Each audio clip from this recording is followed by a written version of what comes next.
Good morning, everyone. Good morning, Rabbi. Good Tavach, Shua Tov. Apologize to the listeners for being this late. Okay, we are learning Mishna Sotah.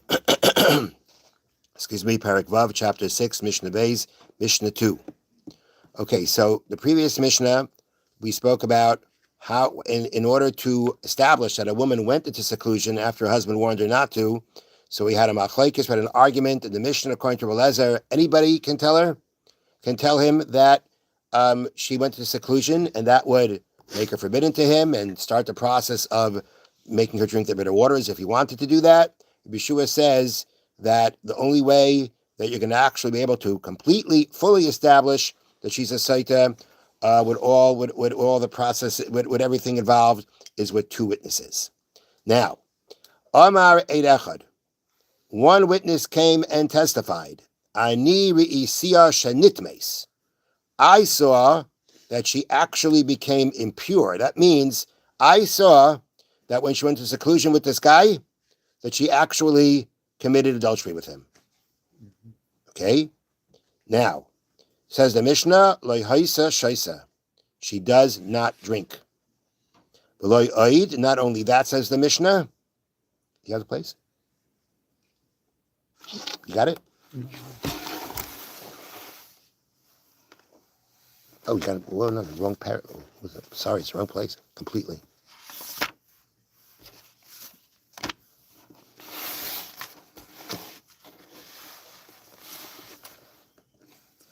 Is it?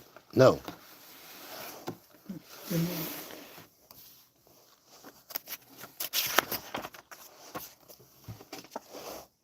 Bays. Where are you? What? Okay. Parak Vav. Parak Vav. Okay. Everything got messed up here. Parak Vav Mishnah Beis. All right, let's start it again. Amar Eid Echad.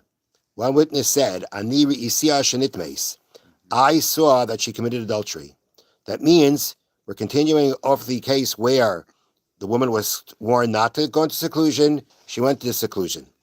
And one witness, and we know that she went into seclusion. That's been established. And now one witness comes forth and says that I saw that she committed adultery. Got that? One witness. Now, typically, if you want to testify against a woman that she committed adultery, you need two witnesses.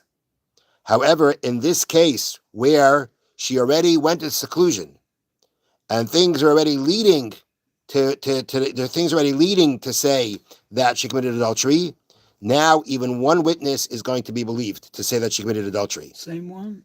I mean the same one. Different one. Same witness? What? Same witness? I mean the same witness. Who says? No. I don't know. But I don't know. But you've got, it's been established, it's been established that she went to seclusion. We know that. And now the point is that once she went to seclusion, the wording used in the Gemara is ragalayim ledavar. There's feet to it. There's already something leading to say that she committed adultery. Then even one witness would be able to establish that she committed adultery. And what will be the repercussions of that? What will be the results of that? Like Haisa Shaisa. She doesn't drink the Sotah water anymore. Why? Because we've established she committed adultery. And once we've established she committed adultery, the Sotah water doesn't work. And if the Sotah water doesn't work, what about, she has to divorce her, right? It wouldn't work, so she doesn't drink. So therefore, he's got to divorce her. Does he pay her ksuba? No, because we've established she committed adultery. She loses her ksuba. The one thing that this one witness will not be able to do is be used to give her capital punishment for adultery. Just one. That we can't do. You have to have two witnesses for that. But to establish that she committed adultery to the point of saying she's forbidden to her husband, the Sotah water doesn't work, she loses her ksuba, one witness is going to be enough for that. And not only that, let's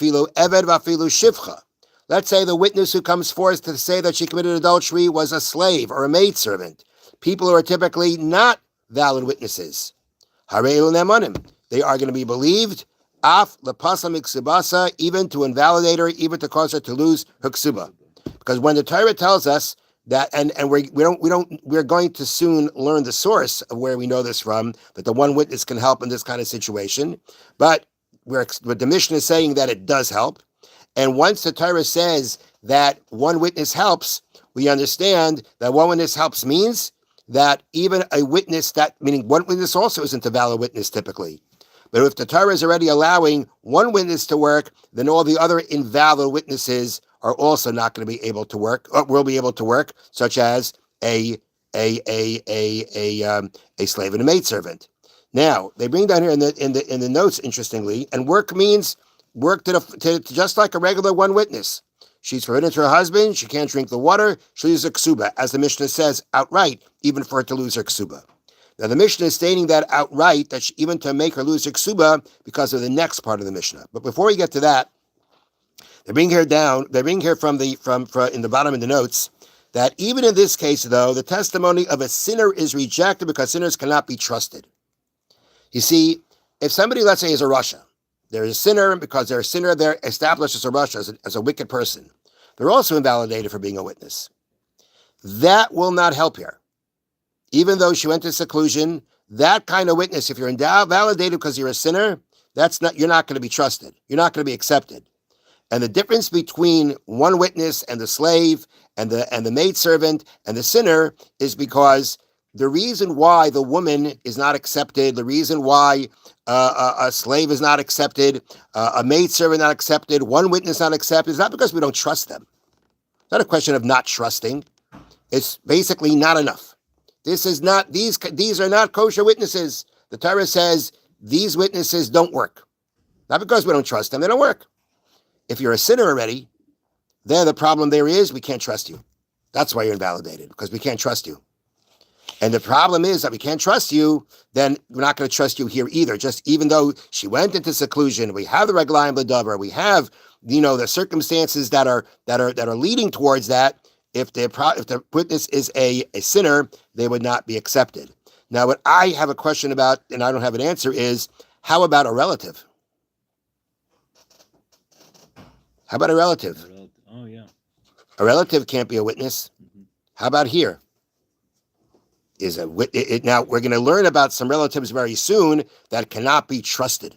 Mm-hmm. But if you talk about other relatives, right, that I understand is the same thing like a woman, same thing like one witness. Yeah.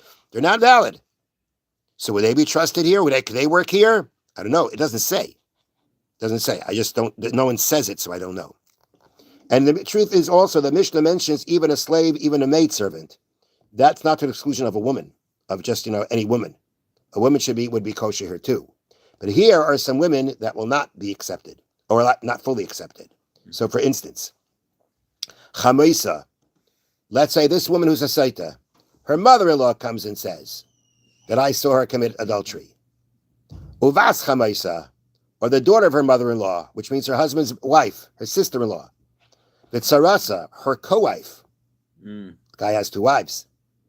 V'yavimta, or his brother's wife, who could possibly, land up becoming married to him through Yibum, and then become a co-wife.